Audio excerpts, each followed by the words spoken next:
What's up guys, my name is Liam, and today we're going to be taking a look at one of the most ambitious gaming mice that I've ever gotten my hands on, and it's called the Orbital Works Pathfinder. This does allow you to make adjustments to the shape and even the size based on your preference, and in this video I'm going to be doing a brief overview on how everything works and trying to help you decide on whether or not this could possibly be the perfect gaming mouse for you.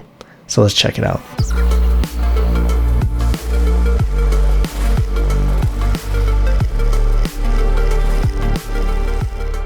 So before we get started today, I did want to give you a heads up. This is just going to be an overview, kind of a showcase just of this mouse and what it's capable of doing. The copy that I do have here in my hands is a 3D print mold, just a test sample. So everything in the final release copy should be very similar. So I will try and bring you guys another review on this when I do get a final unit in my hands and kind of break down the build quality, do the typical types of things that I normally do in my video. But with that being said, let's just go ahead and jump into exactly what this thing is. So all the specs that are going to be coming on this mouse, they are estimated to have a 3950 sensor in it.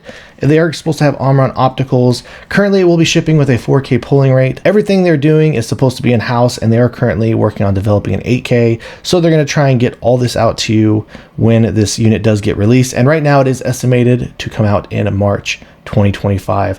As of right now, the pre-order window for this is set to open up on October 1st at 2 p.m. Eastern Standard Time, and it will run for 2 weeks. So if that were to change, since I can't go in and make edit to this video after it's been uploaded, please just make sure you check down the description below. As soon as I get any type of updated information, I will make sure to update that as soon as I get a chance. So starting over on the bottom, real simple stuff. You do have your power button and your DPI button over here. The skate design on this is actually pretty unique from anything else that I've seen before. This does have a fully flat bottom on it. They are working in partnership with X-Ray Pad, so they are going to be offering both the Jades and the Obsidians. And the cool thing about these skates is, as you can see, it kind of breaks down in different pieces and gives you the option. If you just wanted to do the corner skates, you can do that. They do offer this bigger piece right here that fits nicely right in the middle, so it kind of gives you that bigger skate feeling. I really do like these X-Ray Pad skates a lot. I think they do feel fantastic, and really cool that they give you this unique option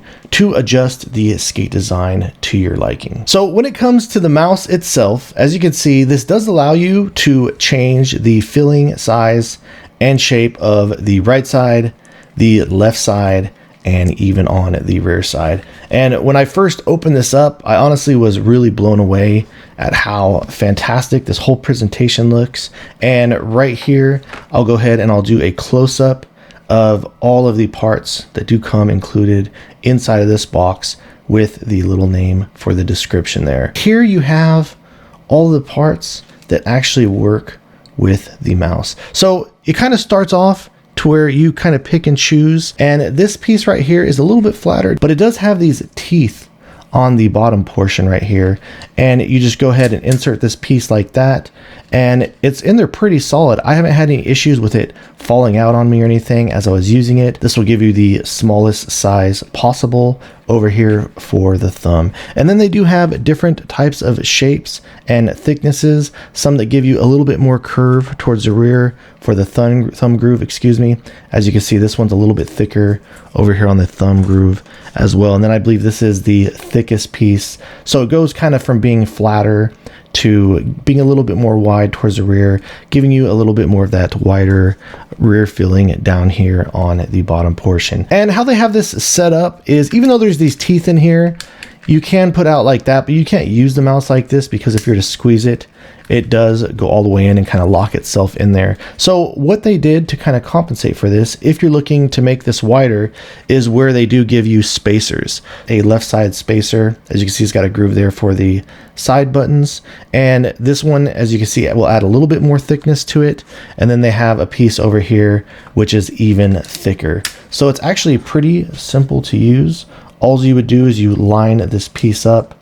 It kind of just clicks in there, nice and solid like that, and then you can just insert it back into the mouse and push it in there. And as you can see, it does add some additional width and make it feel a little bit more thick. So since it does give you the option to make the left side a little bit wider, to compensate for this, what they've done is they've made these side buttons removable, and they do have additional pieces for side buttons in here that are longer. So you can make the side buttons stick out and protrude a little bit wider depending on your shape to kind of match up with how everything is going to go for your shape to make everything as seamless as possible. And the cool thing about these side buttons is once you do get these in here, they feel pretty decent, so I'm not having any issues with them like moving around and rocking around.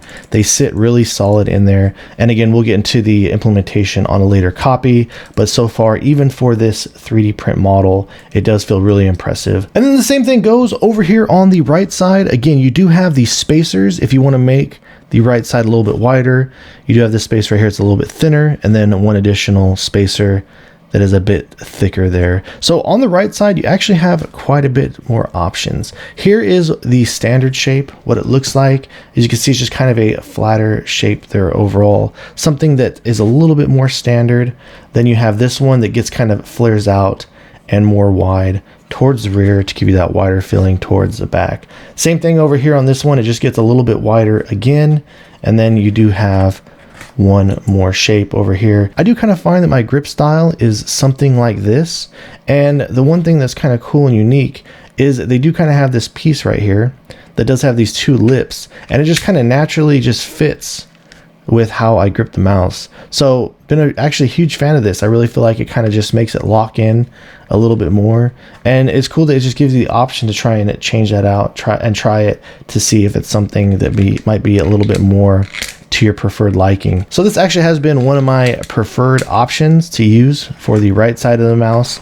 And then over here on this side, they do also have this little bit more slanted version as well. And then next up, it does also allow you to change out the type of a hump that you have for the mouse. So how it works is you have this rail system down here. It locks in nice and easily. Feels really solid and stable. Here's what the bottom of the curve profile on this one looks like. And on the side, as you see, this one has the most aggressive fall off out of all of them, making the mouse feel just a little bit shorter in the hands. Next up, it does give you a medium size hump. So it is going to give you a little additional support back here in the rear with the fall off. The bottom curve profile all the way around, that one looks pretty similar as well. And then over here you have the most aggressive hump out of all of them. As you can see, you have much more right there, falling off less aggressively to the rear. There's what the bottom curve profile on that one looks like. Out of all these, I was kind of preferring this one the most. It does give you the most stability and kind of locks you in a bit more. And then finally, they do have a right-handed hump. On this one, it's got kind of a thicker side over here. I'll go and show you the bottom right there. So it kind of grooves out more over here and then curves in. So it sticks out a little bit more on this side right here. And then lastly, with the hump, they also do have spacers as well. You do have a smaller one and a thicker one here. So when you're using, say for example, if you wanted to use the aggressive hump, if the feeling of this mouse feels like it's too short for you in the hands, all you do is simply apply the spacer in here, push it in like that, and as you can see there, it kind of makes the rear hump stick off of the mouse more, and it makes it feel longer in the hands. Like I said, you guys, this has been one of the most impressive experiences that I've ever had from a gaming mouse before, and to be completely honest with you guys, it's kind of got me questioning on what I really even like for a shape to begin with. As I've been messing around with this, I've been kind of finding that I do prefer this thicker style thumb rest over here, and I do put the smaller spacer on it to insert it in this side.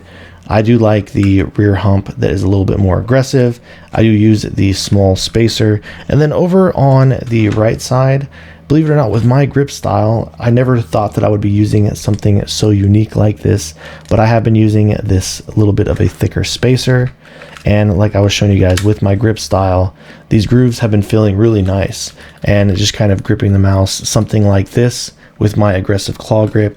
As you can see, the amount of support I've been getting there from the rear hump, and the fact that I grip the mouse like this, it's been really cool to use these little grooves in here, and they've been growing on me a lot because it just kind of locks you in. You don't have to put much force on the mouse. or much grip as I've been using it. So yeah, it's just been really fun and exciting to play around with all these different shapes, to be able to modify it and to try out different things to kind of get a type of grasp on what really is going to work best for you. All right guys, so that about wraps things up on the Orbital Works Pathfinder. And I mean, as you can clearly tell, this is without question the most unique gaming mouse that I've ever had any experience with. And as far as any other types of details go, this is estimated, obviously if you add more parts, it's supposed to add more weight. It is estimated to weigh around the 50 to 55 gram range underneath there, depending on how your setup is. But I really do feel like this is a great thought out product. And even though this is a test unit, it has been holding up and working pretty well. The fact that you can change out the size of your side buttons, make any type of adjustment to the hump or to the sides has been really impressive, and it's been just all around a joy to use. It's really cool to see somebody making such a unique product out there,